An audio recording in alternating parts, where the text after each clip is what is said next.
ngayong 87 taon ng kauna-unahan DZRH. Tayo ay iisa, ikaw, kayo, tayo. Iisa ang radyo, tayo ay iisa. Iisa ang nag-uugnay, iisang radyo ang pinakikinggan. Tayo ay magkaisa dahil tayo ay Pilipino. DZRH 87 tayo. Saan ka man sa mundo, tayo iisa. Tayo Pilipino. Serbisyong tapat sa iyo, DZRH. Mahiya naman kayo sa inyong kapwa Pilipino. Isang taon ng politika, ekonomiya at pagtanaw sa mga pangako. Agrikultura, ayuda at pananagutan. Sa harap ng aligasyon, The Constitution's answer is very clear. Power belongs to the people. korupsyon, Huwag mo akong pigilan sa mga insertions ko.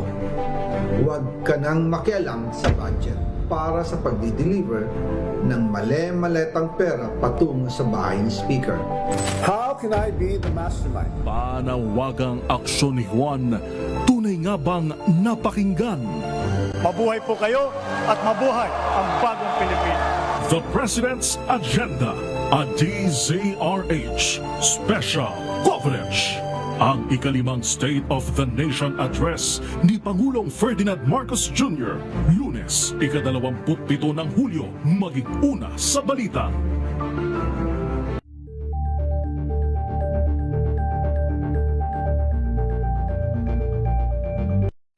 Mga balitang gigising sa inyong umaga. Mga balitang kailangan mong malaman. Mapapakinggan sa ACS Balita sa 2x2. Kasama sina Anthony Taberna at Jerry Baha. Lunes hanggang Biyernes.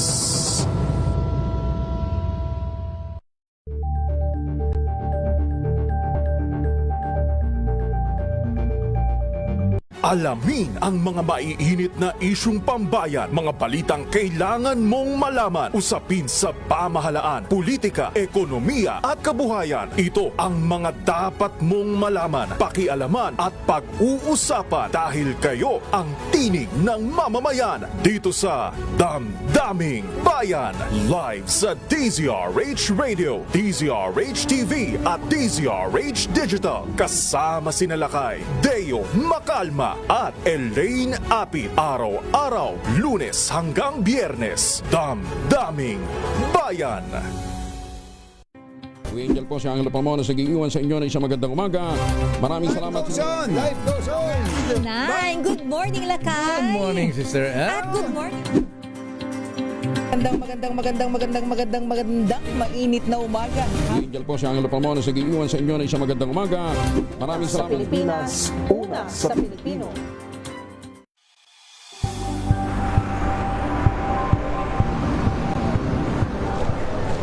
Pa rin ang ating mga eksperto. Dito lang sa Expert Opinion.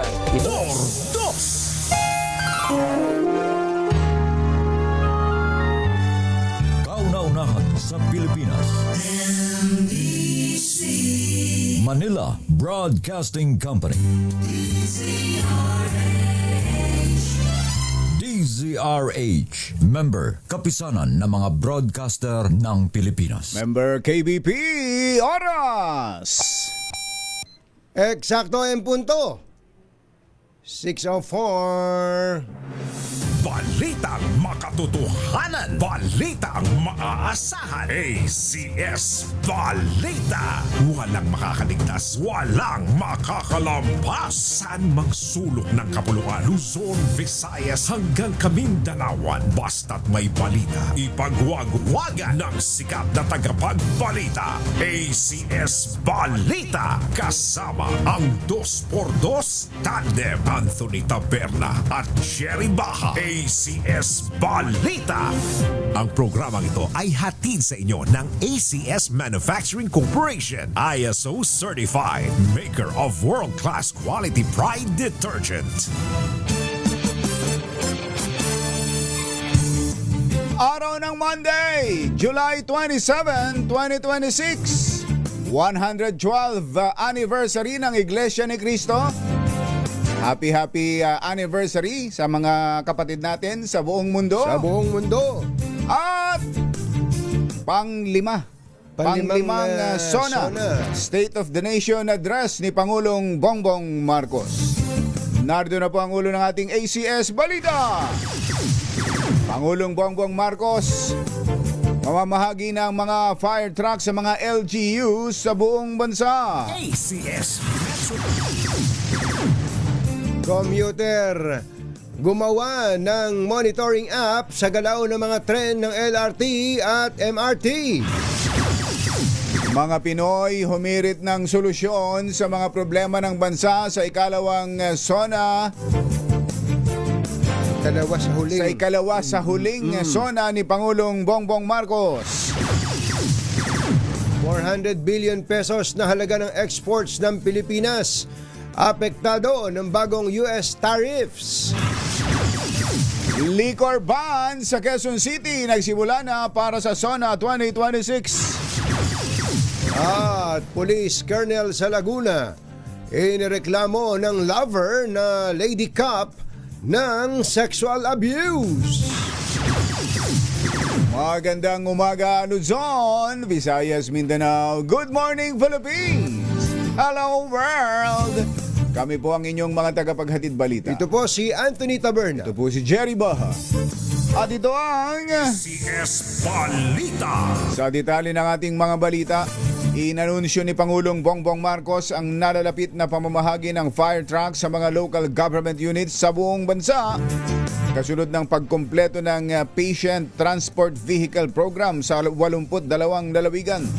Ayon sa Pangulo, mayroon ng nakalaang pondo at isinagawa na ang procurement sa mga fire trucks upang matiyak na bawat lalawigan, lungsod at munisipalidad ay may sariling unit ng fire truck para sa mas mabilis at epektibong pagtugon sa insidente ng sunog. Layunin nito na palakasin ang kakayahan ng mga LGU sa mabilis at epektibong pagtugon sa mga sakuna at insidente ng sunog. The funding is available. It's just a question of procurement. And gagawin natin yung fire truck together with the ipaparehas natin dito sa programa dito sa patient transport vehicle. So we have completed the patient transport vehicle. We are beginning now on the fire trucks and we will get to the point where we will be able to provide all LGUs with a fire truck. Yun. Parang mga Kapampangan yung mga kasama ng Pangulo doon ah. Napansin mo ba, kumbatsero? Wah. Maya papakekongan mga kabalin. Gising na ba kayo? Sabi nung isang mayor, ay, dakal po salamat, Apo, Abe. Apo ang Pangulo. Naimbag na bigat. Kada kayo amin, Apo. Inilokanong bigla. Naging Ilocano. Nagkita ang Kapampangan at ang Ilocano eh. Napaka-importante ng fire truck. Sabihin kasi ng iba, hindi, wala namang sunog sa amin eh. Layo lang. Hindi, kailangan talaga bawat, kung pwede nga, bawat barangay may fire truck at merong... Ihintayin mo pa bang may magkasunog bago ka humingi ng fire truck? Totoo. Di ba? Fire truck, kumbatsero, saka yung ambulansya. Ambulansya. Yun. Pero nakumpleto na raw yung anong tawag? Patient Transport Vehicle. Yun yung ambulansya. Kaya fire truck na isusunod ng Pangulo. Pero dapat sa lahat ng barangay. Meron, May lahat ng barangay, merong ambulansya. Kasi kapag imaginein mo kung batyero sa isang bayan lang merong ambulansya. Of course, nagpapasalamat na tayo na merong ambulansya kulang yun sa isang bayan. Pero kung bawat barangay, yung halimbawa, ang populasyon ng barangay mga 30,000, 40,000. Kahit may isang ambulansya. At least, di ba? At least kung merong mas marami, mas maganda, di ba? Mas maganda. Para si chairman maraming nagagamit. Di ba? Ha? Yun nga, Chairman, ang malungkot pa nito, kumbachero, may ambulansya na nga. Ano nga ulit? Patient Transport Vehicle. Patient Transport Vehicle, aka ambulansya. May ambulansya nga, pag kailangan ng pasyente o kamag-anak ng pasyente at nagpunta dun sa barangay, kailangan po. Walang driver eh. Hindi, una may andyan yung ambulansya. Walang driver. Tapos may driver nga, babayaran may driver. Hindi pwede. Hindi. Wala rin. Useless. Useless, kumbachero. Useless. Kailangan merong serbisyo ang gobyerno. Lubos-lubusin na. Andun naman, pero may pagkakataon, andun nga yung sasakyan, andun may driver din, pero gagamitin ni chairman. O kung sinong gagamit. O kamag-anak ni chairman, ipapamalengke siguro. Mamimili raw, mamimili. Yun ang isang katotohanan hindi na kailangang ibunyag. Alas 6:10 ng umaga, isang software engineer mula Cavite ang bumuo ng isang application na naglalayong tulungan ang mga pasahero na masubaybayan ng galaw at operasyon ng mga tren sa LRT at MRT sa Metro Manila. Kagaling. Anong tawag dyan? App. Dinevelop ng 28 anyos na si RJ Cruzem ang train site. Ang pangalan po ng kanyang app ay train site. Anong tawag? Anong tawag doon sa ginawa niya? App. Ayan. Ay ito pong train site, isang public commuting visibility platform na gagamit ng iba't ibang source inputs kabilang ang user devices at hardware tracker na ilalagay sa mga train set. Ayon kay RJ, nabuo ang ideya matapos ang kanyang karanasan sa paghihintay sa istasyon nang walang alam kung kailan darating yung tren. At kung may mga aberya sa operasyon. Kasalukuyang na monitor ng train site ang LRT1, LRT2 at MRT3 at may nakalaan na ring probisyon para sa MRT7. Una kasing sinabi ni DOTR Secretary Banoy Lopez, nabubuksan na ang 12 istasyon ng tren ng MRT7 sa ikalawang quarter ng susunod na taon. Na-excite pala itong si RJ Cruzem. Kaya gumawa ng app. Pero ngayon medyo down siya.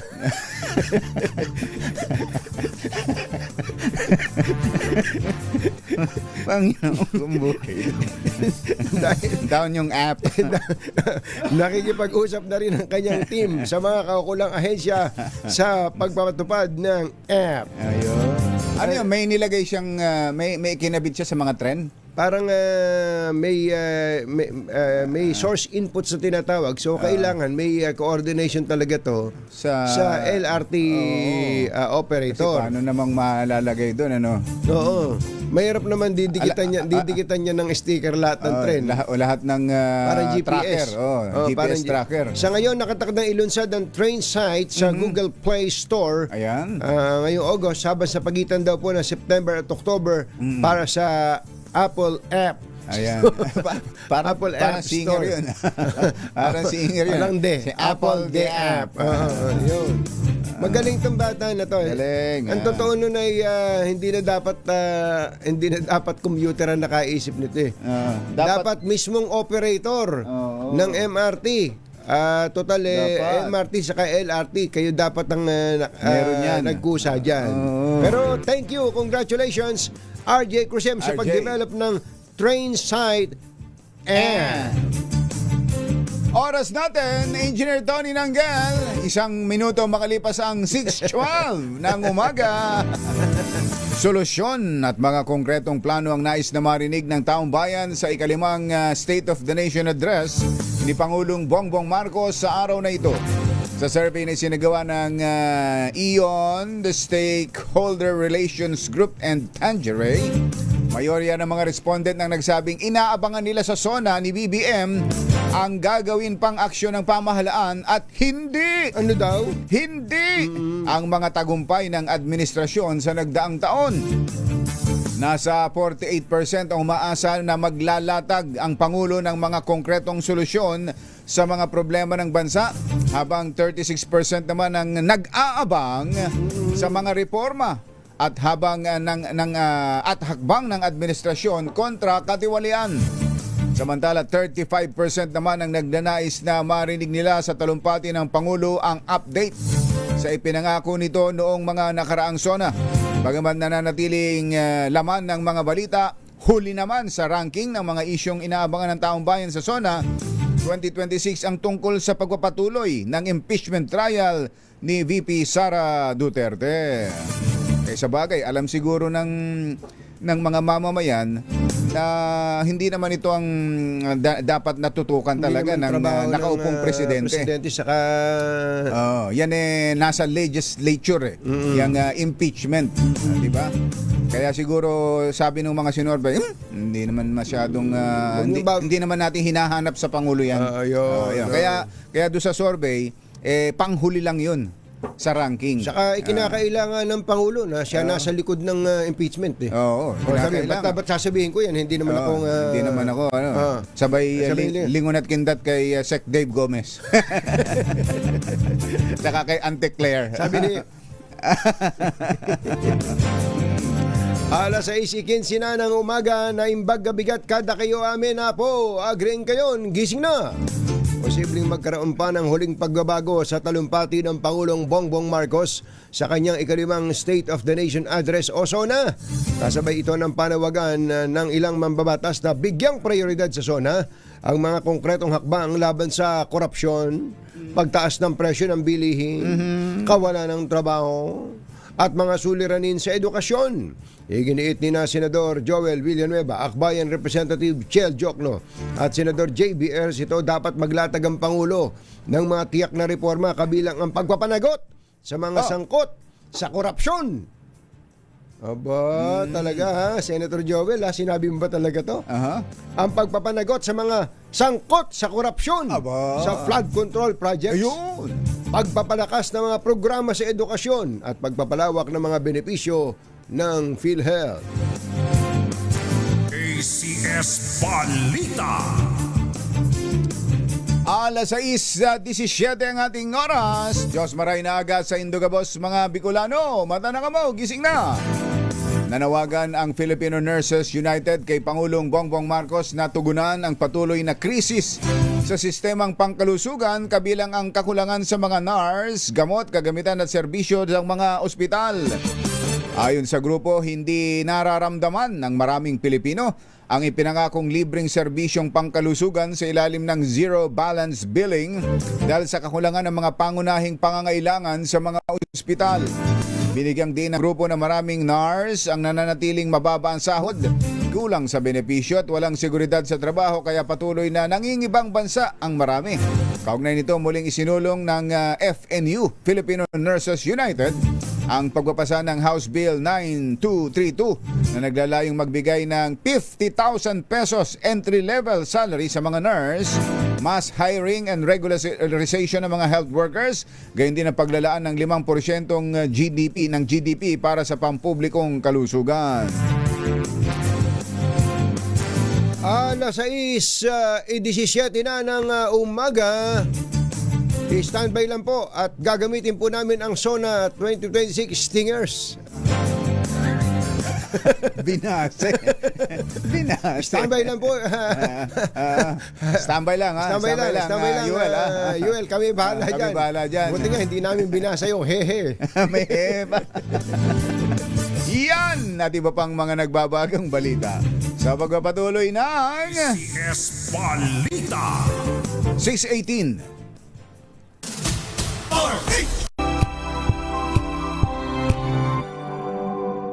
Hello, Washi! Laundry day na naman! Yay! Anong meron? Mancha ng chocolate, putik, may libag pa.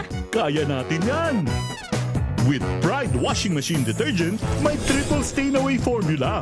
Tanggal ang makapit, madikit, at madupit na dumit mancha. Kaya easy-easy ang labada. Mula noon hanggang ngayon. All you need is pride. All you need is pride. ACS. Tinesting, sinuri, siniyasan. Ang resulta? Super effective ang Shield sa pagpatay ng bakterya at virus. Shield Antibacterial Soap. Believe ang mga eksperto sa Philippine Nurses Association. at si Mami. Tiwala ako sa Shield. Shield Antibacterial Soap, napatunayang mabisa. Ang mga nurse, tiwala. Tanggaling-galing mo. Smart dishwashing paste ko. Pritong ulam na masebo. Plato o kaldero. Tanggaling for everyday. Ganyan pag smart ang dishwashing paste. May double tanggaling formula. Tanggal ang sebo, tanggal ang bakterya. Bahit para walang bahit, linis fantastic sa metal at plastic. Number 1 ko to.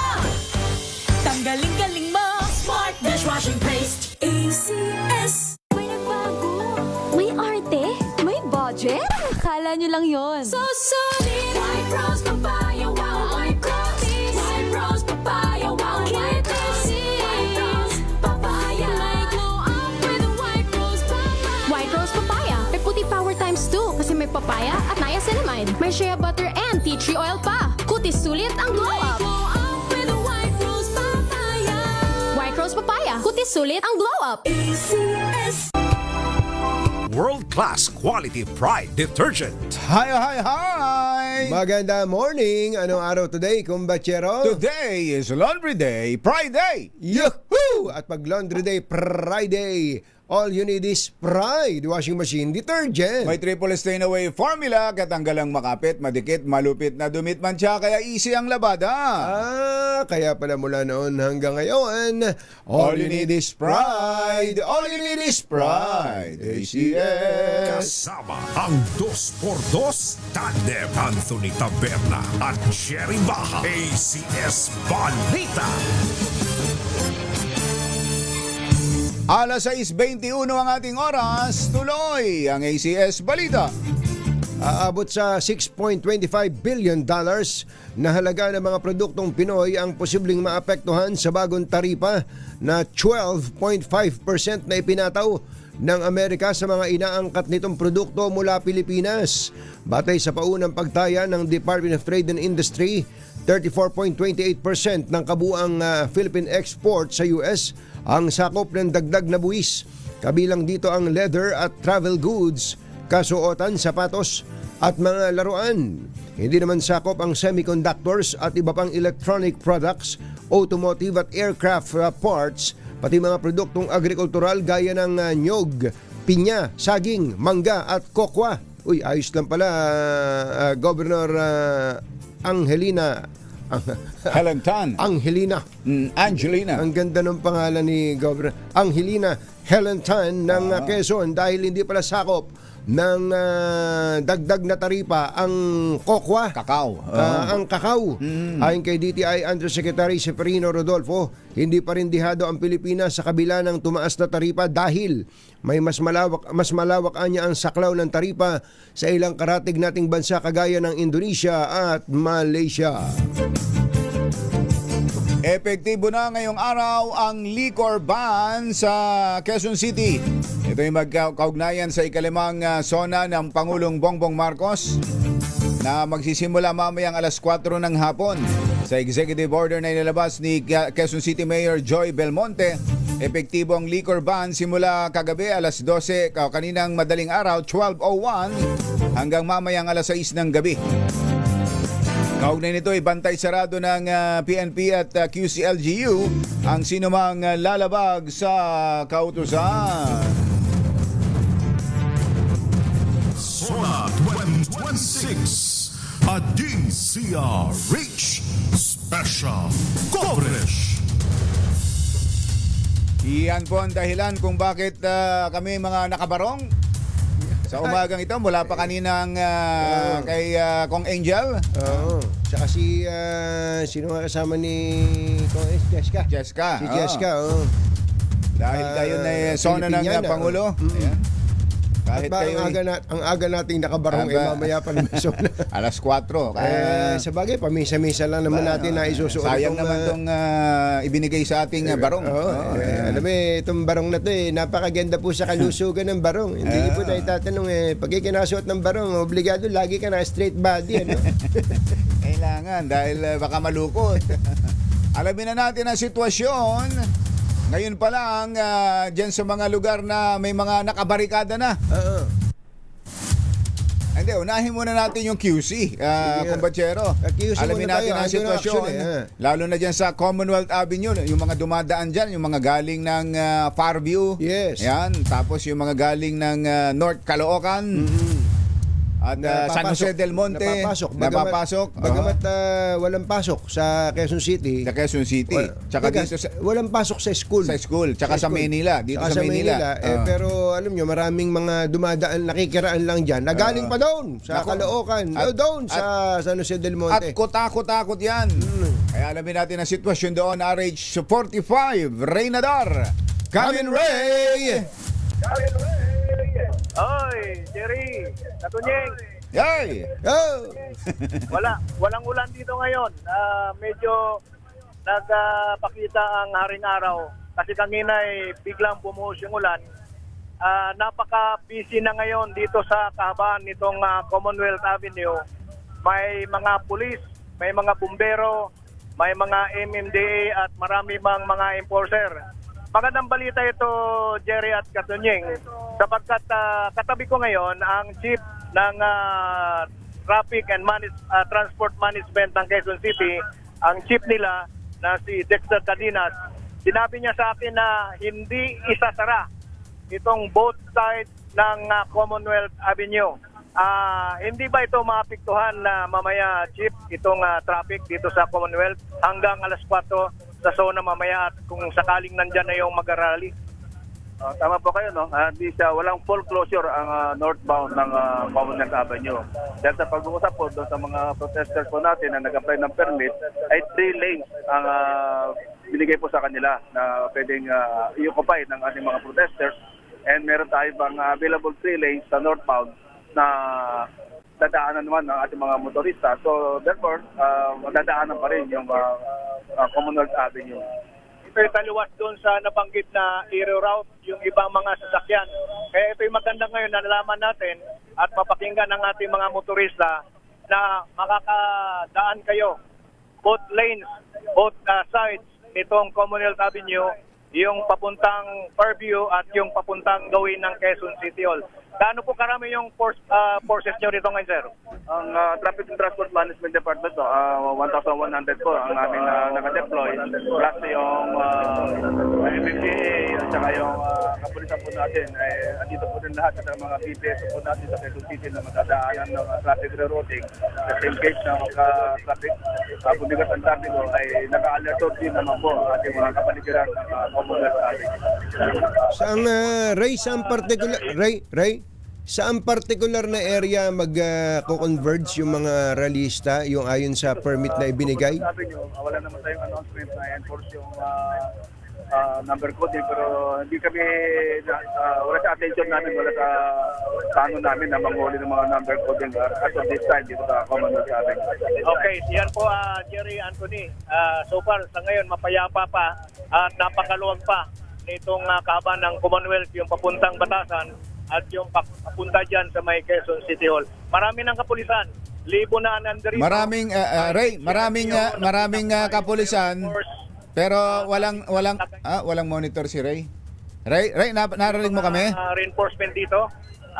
Marami na yung mga shield na naka-ready kung sakaling magkaroon ng konting problema sa rally mamaya nagaganapin dito, ay ready po ang ating kapulisan at ibang mga authority ng Quezon City. So yun ating situation na report para sa Zona 2026. Reynador, RH45, una sa Pilipinas, una sa Pilipino. Zona 2026, a DCRH special coverage. 6:29 ang ating oras. Sa Maynila, may mga nakabarikada rin daw na kalsada. Si Tina ay nagtatanong, bakit? Yun ang tanong niya. Yun ang tanong ni Tina. May sumagot ba? Alamin natin. RH9, Tina Nolasco. Kamin, Tina! Katunying, sarado na ang ilang kalsada dito sa Maynila bilang paghahanda nga sa mga inaasahang kaliwat kanang kilos protesta ngayong State of the Nation Address o zona ng Pangulong Bongbong Marcos ngayong taon.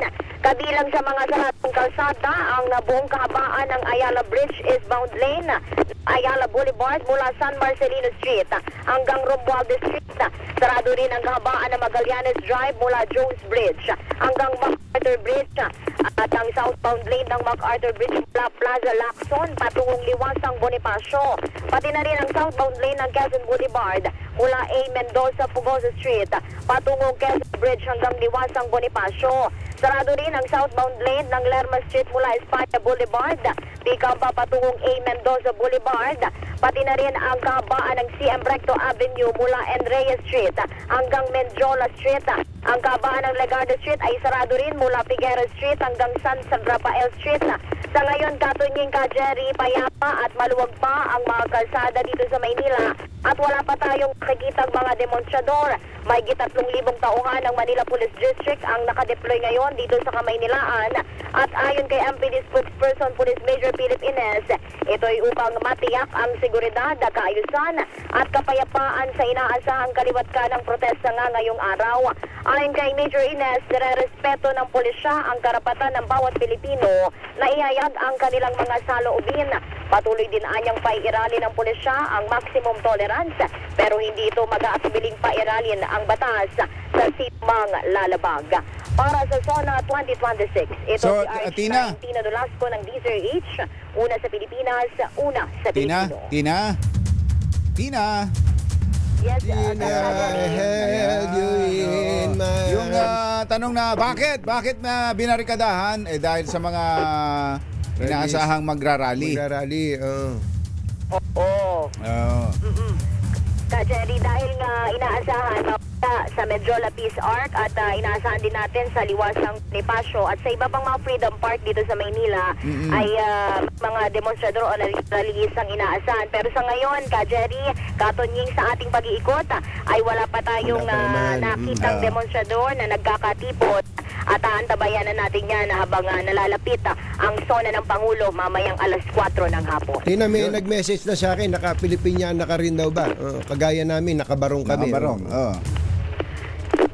Nako, tayo ngayon ay nakahanda para sa bakbakan mamaya sa rally.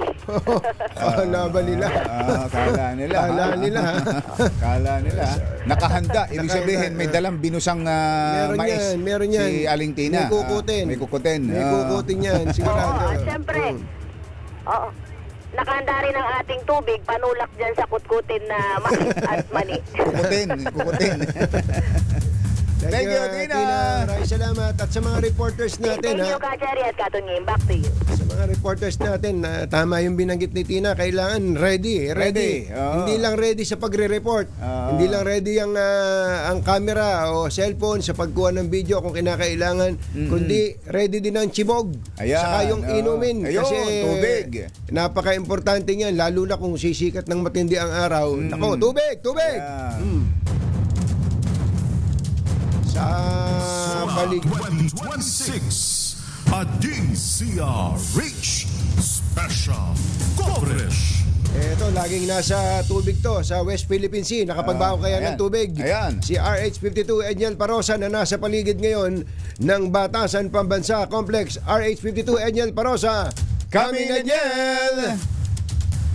Jerry at Anthony, makulimlim na umaga mula rito sa Quezon City. Basa ang kalsada dito sa paligid ng Batasan dahil dito sa mga pag-ulambon kaninang madaling araw. Pero ngayon, sumisikat ang haring araw. Ilang oras pa bago itong ikalimang State of the Nation address si Pangulong Bongbong Marcos, mahigpit na itong seguridad sa paligid ng Batasan Pambansa at maging sa papasok mismo ng House of Representatives. Nakadeploy sa mga strategic places itong Philippine National Police na matatagpuan ng Command Center dito sa Station 6 ng Quezon City Police District o itong Batasan Police Station. Dapat lamang mismo ng South Gate ng Kamara. Gaya ng inaasahan ay todo ang busisi o screening sa mga pumapasok sa Batasan kahit pa may accredited car pass tulad na lamang ng mga tauhan ng media. Sinusuri ang pakay ng mga sakay bago sinasalang ang mga sakyan sa paisa-isang K9 inspection kaya medyo nagtatagal talaga dito sa mga gate o bukana entrada nitong Batasan. Pero paglabas, bukod sa deployment ng police at traffic personnel, wala pa namang saradong kalsada dito sa IBP Batasan Road. Bukas pa. Bukas pa ang IBP Road. Daan niya ng mga galing ng Rodriguez, San Mateo, yung ibang galing ng Marikina. Diyan dumadaan, papunta ng Commonwealth. Yung Batasan, San Mateo Road, tuloy sa IBP, bago tumuloy ng Commonwealth. Bukas pa yan, Edniel.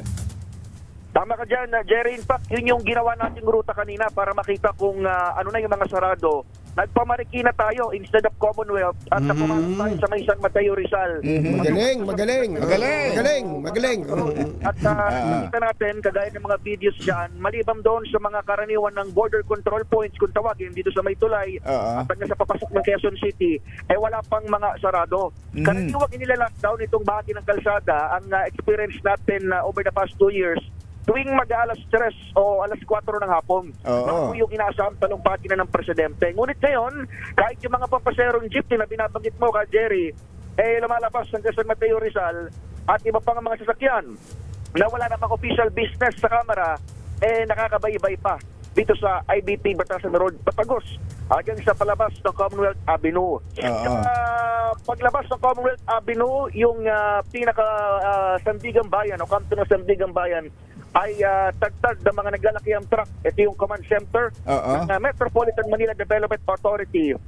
Pero wala pa namang disruption sa traffic. Ito ang kanilang monitoring. May advisory ba, Edniel, kung hanggang saan palalapitin ang mga ralista pro o anti-administration? May mga designated areas sila, Jerry at Anthony. Yung bayan o Bago Alyansa Makabayan at San Lakas, actually, 2 permit na meron sila tigisa, pero mukhang isang grupo lamang ito, sabi na NCRPO. Hanggang dito lamang sila sa may bago mag St. Peter Parish Church. Doon pa rin, lagi, Yung pro-government o yung kung tawagin ay Better Brighter Movement. BBM. Dito, sa tabi ng o tapat ng MMDA Command Center. Sa Sandigan. Tapat ng COA. Sa COA. Along Commonwealth din. So wala sa IBP Road, Dati pinapayagan pa hanggang IBP Road yan Wala na ron. Walang rally sa IBP Road. Tama. Meron sa IBP Road ay mga nagbebenta ng itlog. Isaw.